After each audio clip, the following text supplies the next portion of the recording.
So now you can see, excuse me, now you can see the back of the house. You can see the edge of what we call the vestibule, and the roof is peeling off of the vestibule, but that's going to have to come down because the big digger has to get in there to put a proper floor in there, and also dig out a trough around the back of the building and around the edge of the vestibule and the boiler room to stop the soil getting to the wall and soaking it. Colombage barn is directly behind you, so I'll take you down to the front and we'll chop down the trees that are protecting that end. Come on.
Well, it's in shadow, so you probably can't see what the end of that building is like, but it's all covered with ivy.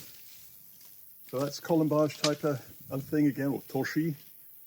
And you can see a stone wall at the bottom, which is probably the floor level, just above floor level inside. Then you've got you've got a beam which would effectively be where the first floor is, and above that, the second floor, or the first floor, I suppose. Anyway, so ground and first. I think it'd be lovely to have a window on that end, because from there you've got a view straight across the valley, albeit the trees in the way, but straight across the valley to the other side. Could be nice.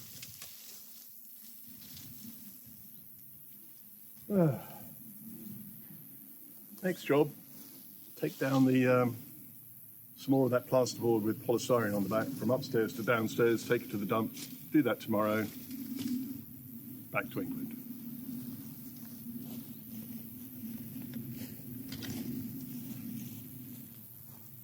Just before we went home this particular day, I was moving some branches of the stuff that I'd cut down up by the pig pen, putting it on top of our pile of straw that Joe had built. And I discovered a new friend. Here we are. It's a slow worm. I thought it might be an adder, which is why I didn't get too close, but it's not. So, more wildlife. See you soon.